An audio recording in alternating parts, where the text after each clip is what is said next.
Paper 52. Planetary Mortal Epochs. From the inception of life on an evolutionary planet to the time of its final flowering in the era of light and life, there appear upon the stage of world action at least 7 epochs of human life. These successive ages are determined by the planetary missions of the divine sons, and on an average inhabited world, these epochs appear in the following order. 1. Pre-planetary Prince Man. 2. Post-planetary Prince Man. 3. PostAdamic Man. 4. Post-magisterial Sun Man. 5. Post-bestowal Sun Man. 6. Post-teacher Sun Man. 7. The era of light and life. The worlds of space, as soon as they are physically suitable for life, are placed on the registry of the life carriers, and in due time these suns are dispatched to such planets for the purpose of initiating life. The entire period from life initiation to the appearance of man is designated the pre-human era, and precedes the successive mortal epochs considered in this narrative. 1. Primitive Man. From the time of man's emergence from the animal level, when he can choose to worship the Creator, to the arrival of the planetary prince, mortal will creatures are called primitive men. There are 6 basic types or races of primitive men, and these early peoples successively appear in the order of the spectrum colors, beginning with the red. The length of time consumed in this early life evolution varies greatly on the different worlds, ranging from 150,000 years to over 1 million years of Urantia time. The evolutionary races of color, red, orange, yellow, green, blue, and indigo, begin to appear about the time that primitive man is developing a simple language and is beginning to exercise the creative imagination. By this time, man is well accustomed to standing erect. Primitive men are mighty hunters and fierce fighters. The law of this age is the physical survival of the fittest. The government of these times is wholly tribal. During the early racial struggles on many worlds, some of the evolutionary races are obliterated, as occurred on Urantia. Those who survive are usually subsequently blended with the later imported violet race, the Adamic peoples. In the light of subsequent civilization, this era of primitive man is a long, dark, and bloody chapter. The ethics of the jungle and the morals of the primeval forests are not in keeping with the standards of later dispensations of revealed religion and higher spiritual development. On normal and non-experimental worlds, this epoch is very different from the prolonged and extraordinarily brutal struggles which characterized this age on Urantia. When you have emerged from your first world experience, you will begin to see why this long and painful struggle on the evolutionary worlds occurs, and as you go forward in the paradise path, you will increasingly understand the wisdom of these apparently strange doings. But notwithstanding all the vicissitudes of the early ages of human emergence, the performances of primitive man represent a splendid, even a heroic chapter in the annals of an evolutionary world of time and space. Early evolutionary man is not a colorful creature. In general, these primitive mortals are cave dwellers or cliff residents. They also build crude huts in the large trees. Before they acquire a high order of intelligence, the planets are sometimes overrun with the larger types of animals. But early in this era, mortals learn to kindle and maintain fire, and with the increase of inventive imagination and the improvement in tools, evolving man soon vanquishes the larger and more unwieldy animals. The early races also make extensive use of the larger flying animals. These enormous birds are able to carry 1 or 2 average-sized men for a non-stop flight of over 500 miles. On some planets, these birds are of great service since they possess a high order of intelligence, often being able to speak many words of the languages of the realm. These birds are most intelligent, very obedient, and unbelievably affectionate. Such passenger birds have been long extinct on Urantia, but your early ancestors enjoyed their services. Man's acquirement of ethical judgment, moral will, is usually coincident with the appearance of early language. Upon attaining the human level, After this emergence of mortal will, these beings become receptive to the temporary indwelling of the divine adjusters, and upon death, many are duly elected as survivors and sealed by the archangels for subsequent resurrection and spirit fusion. The archangels always accompany the planetary princes, and a dispensational adjudication of the realm is simultaneous with the prince's arrival. All mortals who are indwelt by thought adjusters are potential worshippers. They have been lighted by the true light, and they possess capacity for seeking reciprocal contact with divinity. Nevertheless, the early or biologic religion of primitive man is largely a persistence of animal fear, coupled with ignorant awe and tribal superstition. The survival of superstition in the Urantia races is hardly complementary to your evolutionary development, nor compatible with your otherwise splendid achievements in material progress. But this early fear religion serves a very valuable purpose in subduing the fiery tempers of these primitive creatures. It is the forerunner of civilization and the soil for the subsequent planting of the seeds of revealed religion by the planetary prince and his ministers. Within 100,000 years from the time man acquires erect posture, the planetary prince usually arrives, having been dispatched by the system's sovereign upon the report of the light carriers that will is functioning, even though comparatively few individuals have thus developed. Primitive mortals usually welcome the planetary prince and his visible staff. In fact, they often look upon them with awe and reverence, almost with worshipfulness, if they are not restrained. 2. Post-planetary prince man. With the arrival of the planetary prince, a new dispensation begins. Government appears on Earth, and the advanced tribal epoch is attained. Great social strides are made during a few thousand years of this regime. Under normal conditions, mortals attain a high state of civilization during this age. They do not struggle so long in barbarism as did the Urantia races. But life on an inhabited world is so changed by rebellion that you can have little or no idea of such a regime on a normal planet. The average length of this dispensation is around 500,000 years, some longer, some shorter. During this era, the planet is established in the circuits of the system, and a full quota of seraphic and other celestial helpers is assigned to its administration. The thought adjusters come in increasing numbers, and the seraphic guardians amplify their regime of mortal supervision. When the planetary prince arrives on a primitive world, the evolved religion of fear and ignorance prevails. The prince and his staff make the first revelations of higher truth and universe organization. These initial presentations of revealed religion are very simple, and they usually pertain to the affairs of a local system. Religion is wholly an evolutionary process prior to the arrival of the planetary prince. Subsequently, religion progresses by graduated revelation as well as by evolutionary growth. Each dispensation, each mortal epoch, receives an enlarged presentation of spiritual truth and religious ethics. The evolution of the religious capacity of receptivity in the inhabitants of a world largely determines their rate of spiritual advancement and the extent of religious revelation. This dispensation witnesses a spiritual dawn, and the different races and their various tribes tend to develop specialized systems of religious and philosophic thought. There are uniformly run through all of these racial religions two strains, the early fears of primitive men and the later revelations of the planetary prince. In some respects, Urantians do not seem to have wholly emerged from this stage of planetary evolution. As you pursue this study, you will the more clearly discern how far your world departs from the average course of evolutionary progress and development. But the planetary prince is not the Prince of Peace.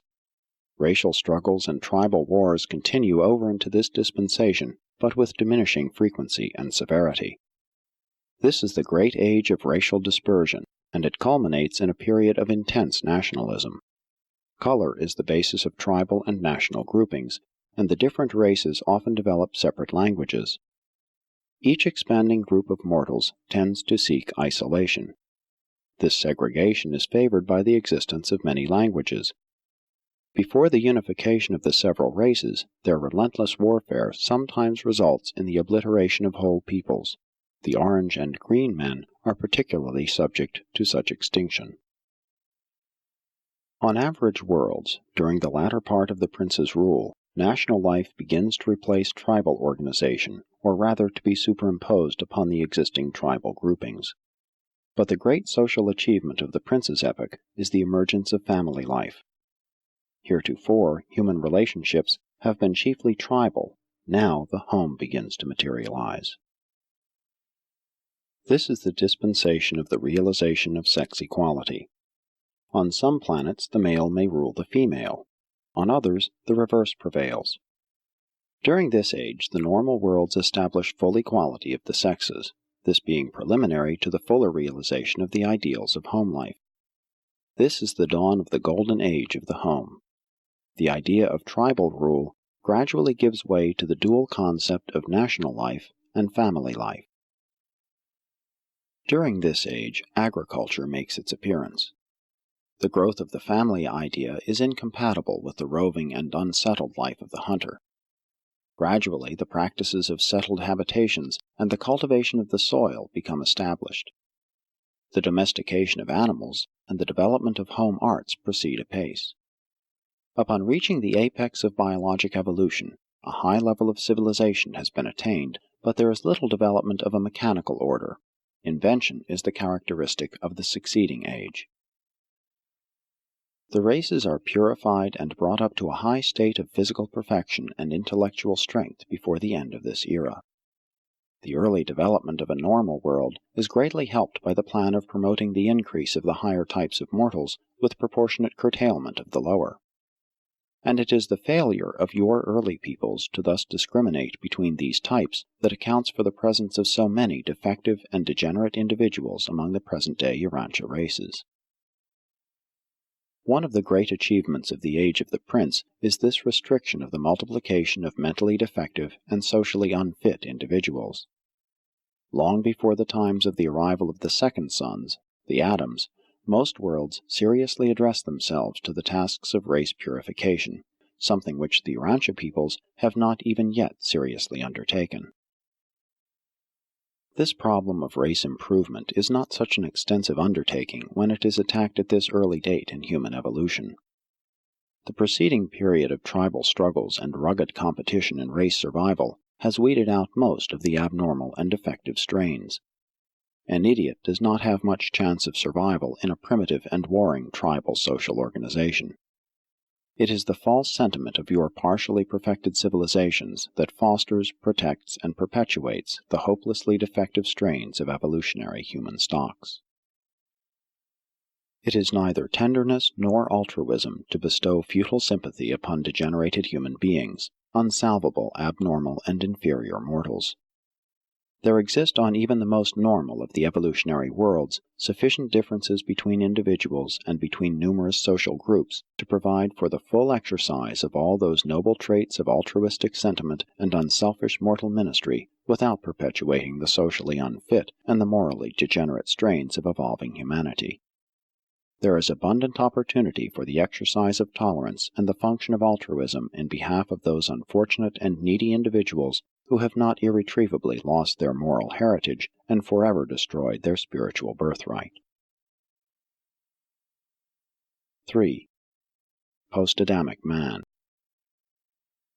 When the original impetus of evolutionary life has run its biologic course, when man has reached the apex of animal development, there arrives the second order of sonship, and the second dispensation of grace and ministry is inaugurated. This is true on all evolutionary worlds.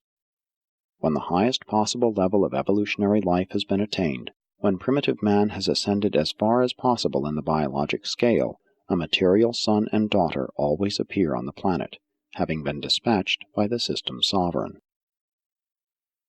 Thought adjusters are increasingly bestowed upon the post-Adamic men, and in constantly augmented numbers, these mortals attain capacity for subsequent adjuster fusion. While functioning as descending sons, the Adams do not possess adjusters, but their planetary offspring, direct and mixed, become legitimate candidates for the reception, in due time, of the mystery monitors. By the termination of the post-Adamic age, the planet is in possession of its full quota of celestial ministers, only the fusion adjusters are not yet universally bestowed. It is the prime purpose of the Adamic regime to influence evolving man to complete the transit from the hunter and herder stage of civilization to that of the agriculturist and horticulturist, to be later supplemented by the appearance of the urban and industrial adjuncts to civilization. 10,000 years of the dispensation of the biologic uplifters is sufficient to effect a marvelous transformation. 25,000 years of such an administration of the conjoint wisdom of the planetary prince and the material sons usually ripens the sphere for the advent of a magisterial son. This age usually witnesses the completion of the elimination of the unfit and the still further purification of the racial strains. On normal worlds, the defective bestial tendencies are very nearly eliminated from the reproducing stocks of the realm. The Adamic progeny never amalgamate with the inferior strains of the evolutionary races. Neither is it the divine plan for the planetary Adam or Eve to mate personally with the evolutionary peoples. This race improvement project is the task of their progeny. But the offspring of the material son and daughter are mobilized for generations before the racial amalgamation ministry is inaugurated. The result of the gift of the Adamic life plasm to the mortal races is an immediate upstepping of intellectual capacity and an acceleration of spiritual progress. There is usually some physical improvement also. On an average world, the post-Adamic dispensation is an age of great invention, energy control, and mechanical development. This is the era of the appearance of multiform manufacture and the control of natural forces. It is the golden age of exploration and the final subduing of the planet. Much of the material progress of a world occurs during this time of the inauguration of the development of the physical sciences, just such an epoch as Urantia is now experiencing. Your world is a full dispensation and more behind the average planetary schedule.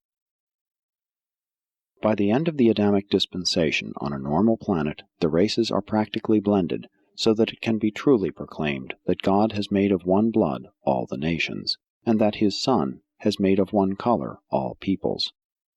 The color of such an amalgamated race is somewhat of an olive shade of the violet hue, the racial white of the spheres.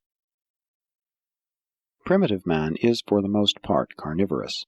The material sons and daughters do not eat meat, but their offspring within a few generations usually gravitate to the omnivorous level, although whole groups of their descendants sometimes remain non-flesh eaters.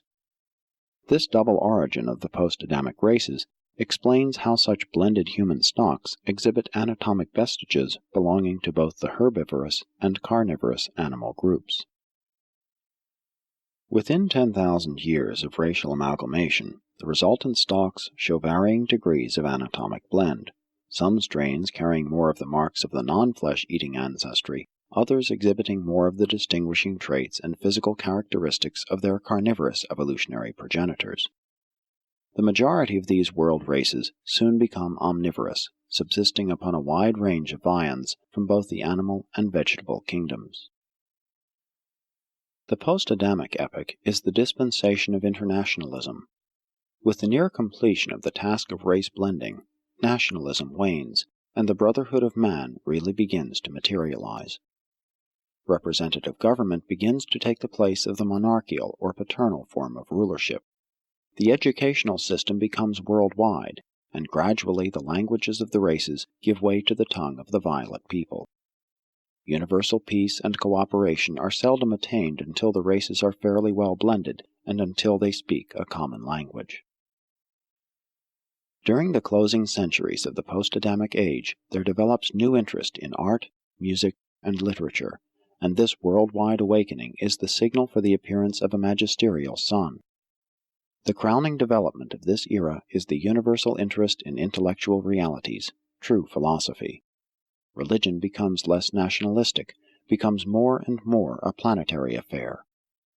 New revelations of truth characterize these ages, and the most highs of the constellations begin to rule in the affairs of men. Truth is revealed up to the administration of the constellations. Great ethical advancement characterizes this era. The brotherhood of man is the goal of its society. Worldwide peace, the cessation of race conflict and national animosity, is the indicator of planetary ripeness for the advent of the third order of sonship, the Magisterial Sun. 4. Post-Magisterial Sun Man. On normal and loyal planets, this age opens with the mortal races blended and biologically fit. There are no race or color problems. Literally, all nations and races are of one blood. The brotherhood of man flourishes, and the nations are learning to live on Earth in peace and tranquility.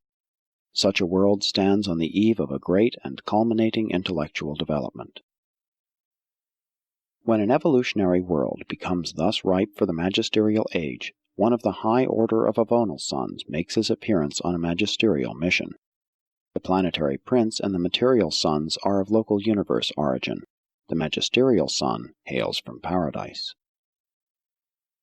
When the paradise avonals come to the mortal spheres on judicial actions, solely as dispensation adjudicators, they are never incarnated. But when they come on magisterial missions, at least the initial one, they are always incarnated. Though they do not experience birth, neither do they die the death of the realm. They may live on for generations in those cases where they remain as rulers on certain planets. When their missions are concluded, they yield up their planetary lives and return to their former status of divine sonship. Each new dispensation extends the horizon of revealed religion, and the magisterial suns extend the revelation of truth to portray the affairs of the local universe and all its tributaries. After the initial visitation of a magisterial sun, the races soon effect their economic liberation. The daily work required to sustain one's independence would be represented by 2½ hours of your time. It is perfectly safe to liberate such ethical and intelligent mortals. Such refined peoples well know how to utilize leisure for self-improvement and planetary advancement. This age witnesses the further purification of the racial stocks by the restriction of reproduction among the less fit and poorly endowed individuals. The political government and social administration of the races continue to improve, self-government being fairly well established by the end of this age. By self-government we refer to the highest type of representative government. Such worlds advance and honor only those leaders and rulers who are most fit to bear social and political responsibilities. During this epoch, the majority of the world mortals are adjuster indwelt. But even yet, the bestowal of divine monitors is not always universal. The adjusters of fusion destiny are not yet bestowed upon all planetary mortals. It is still necessary for the will creatures to choose the mystery monitors. During the closing ages of this dispensation, society begins to return to more simplified forms of living. The complex nature of an advancing civilization is running its course, and mortals are learning to live more naturally and effectively. And this trend increases with each succeeding epoch. This is the age of the flowering of art, music, and higher learning.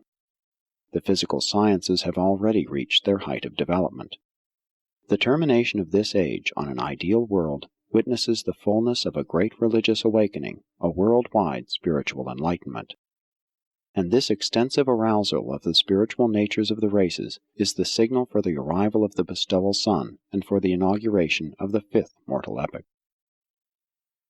On many worlds it develops that the planet is not made ready for a bestowal sun by one magisterial mission. In that event, there will be a second, even a succession of magisterial suns, each of whom will advance the races from one dispensation to another until the planet is made ready for the gift of the bestowal sun. On the second and subsequent missions, the magisterial suns may or may not be incarnated. But no matter how many magisterial suns may appear, and they may also come as such after the bestowal sun, the advent of each one marks the end of one dispensation and the beginning of another. These dispensations of the magisterial suns cover anywhere from 25,000 to 50,000 years of Urantia time. Sometimes such an epoch is much shorter, and in rare instances even longer. But in the fullness of time, one of these same magisterial suns will be born as the paradise bestowal sun. 5. Post-bestowal sun man. When a certain standard of intellectual and spiritual development is attained on an inhabited world, a paradise bestowal son always arrives. On normal worlds, he does not appear in the flesh until the races have ascended to the highest levels of intellectual development and ethical attainment. But on Urantia, the bestowal son, even your own creator son, appeared at the close of the Adamic dispensation, but that is not the usual order of events on the worlds of space. When the worlds have become ripe for spiritualization, the bestowal son arrives.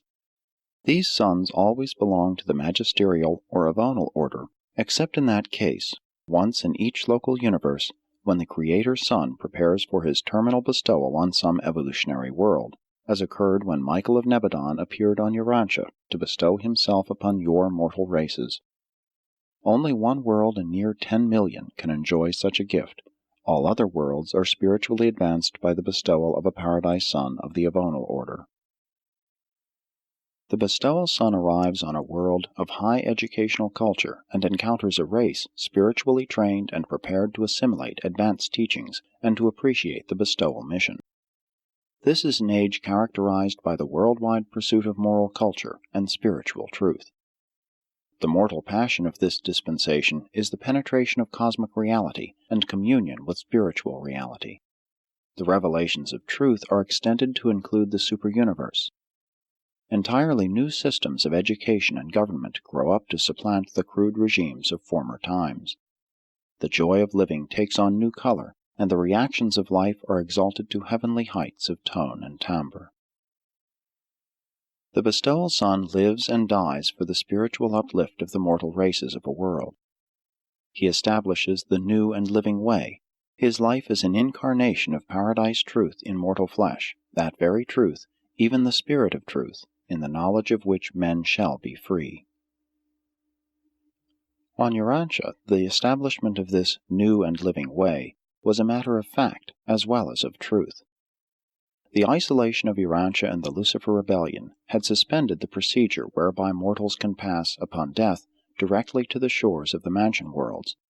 Before the days of Christ Michael on Urantia, all souls slept on until the dispensational or special millennial resurrections. Even Moses was not permitted to go over to the other side until the occasion of a special resurrection, the fallen planetary prince, Caligastia, contesting such a deliverance. But ever since the day of Pentecost, Urantia mortals may again proceed directly to the Morantia spheres. Upon the resurrection of a bestowal son, on the third day after yielding up his incarnated life, he ascends to the right hand of the Universal Father, receives the assurance of the acceptance of the bestowal mission, and returns to the Creator Son at the headquarters of the local universe.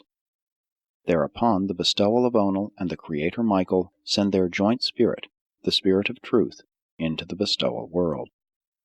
This is the occasion when the Spirit of the triumphant Son is poured out upon all flesh. The Universal Mother Spirit also participates in this bestowal of the Spirit of Truth, and concomitant therewith, there issues the bestowal edict of the Thought Adjusters.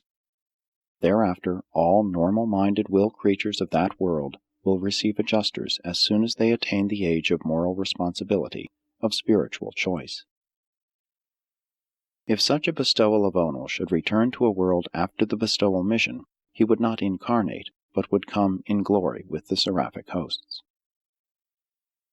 The post-bestowal son age may extend from 10,000 to 100,000 years.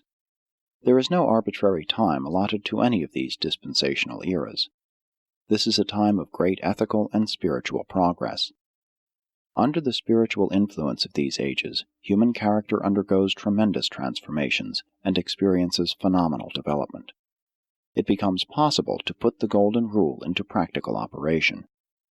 The teachings of Jesus are really applicable to a mortal world which has had the preliminary training of the pre-bestowal sons with their dispensations of character ennoblement and culture augmentation. During this era, the problems of disease and delinquency are virtually solved. Degeneracy has already been largely eliminated by selective reproduction. Disease has been practically mastered through the high-resistant qualities of the Adamic strains and by the intelligent and worldwide application of the discoveries of the physical sciences of preceding ages. The average length of life during this period climbs well above the equivalent of 300 years of Urantia time. Throughout this epoch, there is a gradual lessening of governmental supervision. True self-government is beginning to function. Fewer and fewer restrictive laws are necessary. The military branches of national resistance are passing away. The era of international harmony is really arriving. There are many nations, mostly determined by land distribution, but only one race, one language, and one religion. Mortal affairs are almost, but not quite, utopian. This truly is a great and glorious age. 6. Urantia's post-bestowal age. The bestowal son is the Prince of Peace. He arrives with the message, peace on earth and goodwill among men. On normal worlds, this is a dispensation of worldwide peace. The nations no more learn war. But such salutary influences did not attend the coming of your bestowal son, Christ Michael. Urantia is not proceeding in the normal order. Your world is out of step in the planetary procession. Your master, when on earth, warned his disciples that his advent would not bring the usual reign of peace on Urantia. He distinctly told them that there would be wars and rumors of wars, and that nation would rise against nation. At another time he said, "Think not that I have come to bring peace upon earth." Even on normal evolutionary worlds, the realization of the worldwide brotherhood of man is not an easy accomplishment. On a confused and disordered planet like Urantia, such an achievement requires a much longer time and necessitates far greater effort. Unaided social evolution can hardly achieve such happy results on a spiritually isolated sphere. Religious revelation is essential to the realization of brotherhood on Urantia. While Jesus has shown the way to the immediate attainment of spiritual brotherhood, the realization of social brotherhood on your world depends much on the achievement of the following personal transformations and planetary adjustments. 1. Social fraternity. Multiplication of international and interracial social contacts and fraternal associations through travel, commerce, and competitive play. Development of a common language and the multiplication of multilinguists. The racial and national interchange of students, teachers, industrialists, and religious philosophers. 2. Intellectual cross-fertilization. Brotherhood is impossible on a world whose inhabitants are so primitive that they fail to recognize the folly of unmitigated selfishness. There must occur an exchange of national and racial literature. Each race must become familiar with the thought of all races. Each nation must know the feelings of all nations. Ignorance breeds suspicion, and suspicion is incompatible with the essential attitude of sympathy and love. 3. Ethical awakening. Only ethical consciousness can unmask the immorality of human intolerance and the sinfulness of fratricidal strife. Only a moral conscience can condemn the evils of national envy and racial jealousy. Only moral beings will ever seek for that spiritual insight which is essential to living the Golden Rule. 4. Political wisdom. Emotional maturity is essential to self-control. Only emotional maturity will ensure the substitution of international techniques of civilized adjudication for the barbarous arbitrament of war. Wise statesmen will sometime work for the welfare of humanity, even while they strive to promote the interest of their national or racial groups. Selfish political sagacity is ultimately suicidal, destructive of all those enduring qualities which ensure planetary group survival. 5. Spiritual insight. The brotherhood of man is, after all, predicated on the recognition of the fatherhood of God.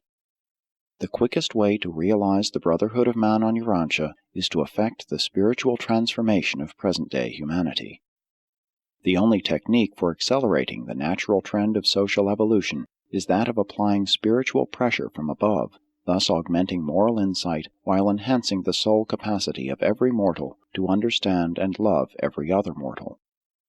Mutual understanding and fraternal love are transcendent civilizers and mighty factors in the worldwide realization of the brotherhood of man. If you could be transplanted from your backward and confused world to some normal planet now in the post-bestowal sun age, you would think you had been translated to the heaven of your traditions. You would hardly believe that you were observing the normal evolutionary workings of a mortal sphere of human habitation. These worlds are in the spiritual circuits of their realm, and they enjoy all the advantages of the universe broadcasts and the reflectivity services of the super-universe. 7. Post-Teacher Sun Man. The sons of the next order to arrive on the average evolutionary world are the Trinity Teacher Sons, the divine sons of the Paradise Trinity. Again we find Urantia out of step with its sister spheres in that your Jesus has promised to return. That promise he will certainly fulfill, but no one knows whether his second coming will precede or follow the appearances of Magisterial or Teacher Sons on Urantia. The Teacher Sons come in groups to the spiritualizing worlds. A planetary Teacher Sun is assisted and supported by 70 primary sons, 12 secondary sons, and 3 of the highest and most experienced of the Supreme Order of Daniels. This corps will remain for some time on the world, long enough to effect the transition from the evolutionary ages to the era of light and life, not less than 1,000 years of planetary time, and often considerably longer. This mission is a Trinity contribution to the antecedent efforts of all the divine personalities who have ministered to an inhabited world. The revelation of truth is now extended to the central universe and to paradise. The races are becoming highly spiritual. A great people has evolved, and a great age is approaching. The educational, economic, and administrative systems of the planet are undergoing radical transformations. New values and relationships are being established. The kingdom of heaven is appearing on earth, and the glory of God is being shed abroad in the world. This is the dispensation when many mortals are translated from among the living. As the era of Trinity Teacher Sons progresses, the spiritual allegiance of the mortals of time becomes more and more universal. Natural death becomes less frequent, as the adjusters increasingly fuse with their subjects during the lifetime in the flesh. The planet eventually is classed as of the primary modified order of mortal ascension. Life during this era is pleasant and profitable. Degeneracy and the antisocial end products of the long evolutionary struggle have been virtually obliterated. The length of life approaches 500 Urantia years, and the reproductive rate of racial increase is intelligently controlled. An entirely new order of society has arrived. There are still great differences among mortals, but the state of society more nearly approaches the ideals of social brotherhood and spiritual equality. Representative government is vanishing, and the world is passing under the rule of individual self-control. The function of government is chiefly directed to collective tasks of social administration and economic coordination. The Golden Age is coming on apace. The temporal goal of the long and intense planetary evolutionary struggle is in sight. The reward of the ages is soon to be realized. The wisdom of the gods is about to be manifested. The physical administration of a world during this age requires about 1 hour each day on the part of every adult individual, that is, the equivalent of 1 Urantia hour. The planet is in close touch with universe affairs, and its people scan the latest broadcast with the same keen interest you now manifest in the latest editions of your daily newspapers. These races are occupied with 1,000 things of interest unknown on your world. Increasingly, true planetary allegiance to the Supreme Being grows. Generation after generation, more and more of the race step into line with those who practice justice and live mercy.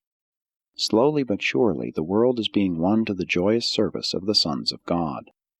The physical difficulties and material problems have been largely solved. The planet is ripening for advanced life and a more settled existence. From time to time throughout their dispensation, teacher sons continue to come to these peaceful worlds. They do not leave a world until they observe that the evolutionary plan, as it concerns that planet, is working smoothly. A magisterial son of judgment usually accompanies the teacher sons on their successive missions, while another such son functions at the time of their departure, and these judicial actions continue from age to age throughout the duration of the mortal regime of time and space. Each recurring mission of the Trinity Teacher's sons successively exalts such a supernal world to ever-ascending heights of wisdom, spirituality, and cosmic illumination. But the noble natives of such a sphere are still finite and mortal. Nothing is perfect. Nevertheless, there is evolving a quality of near perfection in the operation of an imperfect world and in the lives of its human inhabitants. The Trinity Teacher's sons may return many times to the same world, but sooner or later, in connection with the termination of one of their missions, the planetary prince is elevated to the position of planetary sovereign, and the system sovereign appears to proclaim the entrance of such a world upon the era of light and life. It was at the conclusion of the terminal mission of the Teacher's sons, at least that would be the chronology on a normal world, that John wrote, "I saw a new heaven and a new earth, and the new Jerusalem coming down from God out of heaven, prepared as a princess adorned for the prince." This is the same renovated earth, the advanced planetary stage, that the olden seer envisioned when he wrote, "For as the new heavens and the new earth, which I will make, shall remain before me, so shall you and your children survive, and it shall come to pass that from one new moon to another, and from one Sabbath to another, all flesh shall come to worship before me, says the Lord."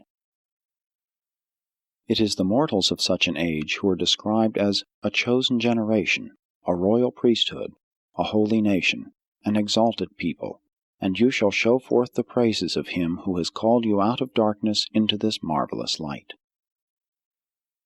No matter what the special natural history of an individual planet may be, no difference whether a realm has been wholly loyal, tainted with evil, or cursed by sin, no matter what the antecedents may be, sooner or later the grace of God and the ministry of angels will usher in the day of the advent of the Trinity Teacher's sons, and their departure, following their final mission, will inaugurate this superb era of light and life.